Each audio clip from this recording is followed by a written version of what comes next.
мусобиқаи байналмилалӣ оид ба ҷудо таҳти унвони Grand Slam Тошканд оғоз шуд. Дар рӯзи якуми чорабинӣ дар вазни 66 килограмм Эмомалии Нуралӣ аз худ маҳорати воло нишон дод. ӯ дар даври аввал бар варзишгари кишвари Туркманистон Неким Агамамедов зафар ёфт ва роҳи худро ба марҳилаи навбатии мусобиқот ҳамвор намуд. дар даври навбатӣ Эмомалии Нуралӣ бо варзишгари мизбон Бобур Ваҷиев даст ба гиребон шуд. Эмомалӣ ин ҳарифи худро бо як осонӣ шикаст дод ва ба даври чорякниҳоӣ баромад. Эмомалӣ дар даври чорякниҳоӣ бо варзишгари фаронсавӣ Валиде Хияр нерӯ санҷид.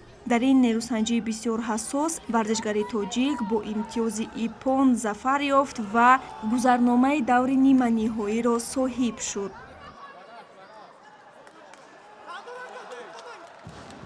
Эмомалӣ Нуралӣ дар даври ниманиҳоӣ як маротибаи дигар зури бозуи худро ба ҳамагон исбот кард. ӯ дар 14 сония тавонист ки ҷудокори рақами яки вазни 66 килограмми ҷумҳурии Узбекистонро бо имтиёзи иппон шикаст бидиҳад. дар финал Эмомалӣ боз бо варзишгари дигари кишвари мизбон Сардор Нурилоев даст ба гиребон шуд. ҷудокори тоҷик ин рақиби худро низ мағлуб намуд ва соҳиби медали тиллои Grand Slam Тошканд дар соли 2023 шуд. ин аввалин медали тиллои Эмомалӣ аз мусобиқаҳои Grand Slam ба ҳисоб меравад. дар таърихи варзиши Тоҷикистон бошад дуюмин нишони тилло пас аз дастоварди Темур Раҳимов маҳсуб меёбад. ёдовар мешавем ки Эмомалии Нуралӣ дар соли 2022 қаҳрамони ҷаҳон миёни ҷавонон гардида буд.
دوستانی عزیز اکنون سرود تقدیرساز کشور سرود ملی ما با مصرع‌های زرین زنده باش ای وطن تاجیکستانی آزاد من.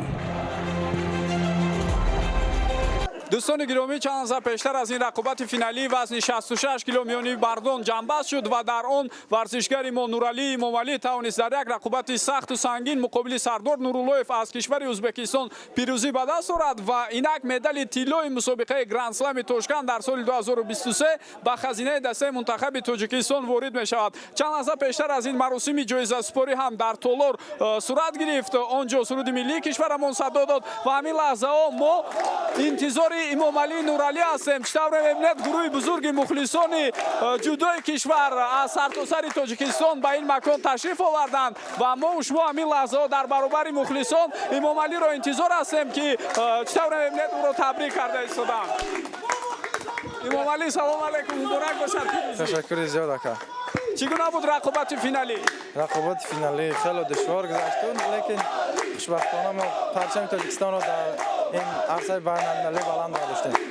ما امروز دیدیم که شما مقابل 3 ورزشگر ازبکستان غلبه کردید. مقابل ورزشگران میزبان رقابت کردن چگونه بود برای شما؟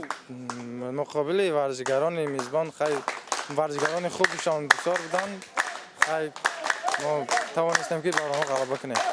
موفقیت پیروزی‌های بزرگتر از این رو ما به شما انتظار هستیم و به مخلصان چی گفتنی هستید؟ تشکر زیاد به مخلصان گفتنی آنها دارم که با ورزش باشند و همه به یک آواز از صمیم قلب میگیم تاجیکستان به پیش.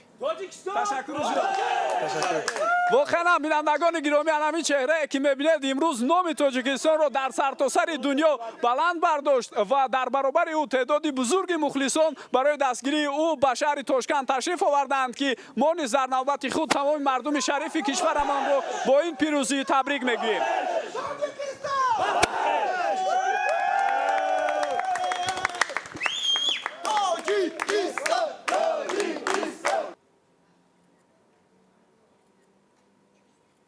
تولد بر شما و به تمام مردم کشور ما مبارک باشد. پیروزی شاگرد خودتان رو در این مسابقه چگونه بها میدید؟ البته ما برای این مسابقه بسیار آمادگی خوب دیدیم. در یک جایی مشق‌های دست جمعانه گذراندیم با مربیان ژاپنی و اینچنین در یک سطحی بلند گذشت تمرین ها. فکر میکنم که این نتیجه همان تمرین ها است. با هم رقابت خاطرمانی امروزه نورعلی برای شما کدامش بود؟ البته فکر میکنم این همون رقابتی که با نیم فینالی بود. این با یک پسی پا در این فکر میکنم همین بود. برای همه معلوم است که همین رقابت بود. تشکر زیاد، موفقیت در آینده. سلامت باشین. سلامت باشین. غلبه شاگردتان در این مسابقه واقعا بزرگ گرند اسلم تاشکند مبارک باشد. راه امروزه او را تا به فینال و رقابت فینالیش را شما همچون مربی چگونه ارزیابی میکنید؟ ما امروز خرسندیم که نه ما 10 میلیون شهروندان جمهوری تاجیکستان هم خرسند است که امروز در روز اول باشگاه اسلام مدال طلا گرفتیم که باعث خرسندی همه ما است. امروز ما این را چخیل گفتم نمیتونم که ما برای تیاری خوب دیده بودیم. مدت 2-3 بار گذراندیم. 3-4 مسابقه که در بین کلان سالا گذراندیم. امروز نتیجه ما طلا گرفتیم. مینداری خود را و فدراسیون که نوی اسماعیل محمدظاهر که انتخاب شده است برای دستگیری که برای مسابقه برای زبار مینداری خود را میرسانم. دوستان عزیز، چند لحظه پیشتر از این برنامه روز یکمی برگزاری رقابت‌ها در گرند اسلم تاشکند در سال 2023 جنببست شد و بس باعث افتخار بزرگی ما و شما است که در روز یکمی برگزاری مسابقه ورزشگر موفق کشور چمپیون جهان بین جوانان امامعلی نورعلی توانست در وزن 66 کیلو قهرمان شود. پیروزی او از آن جهت امروز قابل تحسین و آفرین خواندن است که او تا برآمدن به فینال مقابل دو ورزشگر کشور ازبکستان رقابت سخت و سنگین کرد و در رقابت فینالی باشد نماینده دیگری کشور ازبکستان را شکست داد و توانست که عنوان قهرمانی را در این مسابقه به دست آورد. امیدوار آن میشویم که روزهای بعدی مسابقه نیز درخشش بسیار خوب میکنند ورزشکاران دیگری ما و انتظاری باز هم نتیجه بلندی آنها ما در گرند اسلم تاشکند 2023 هستیم. پرویز محمد امین، پرویز نوریان و کامران جلالов مخصوص برای برنامه خبر از شهر تاشکند از مکان برگزاری گرند اسلم 2023.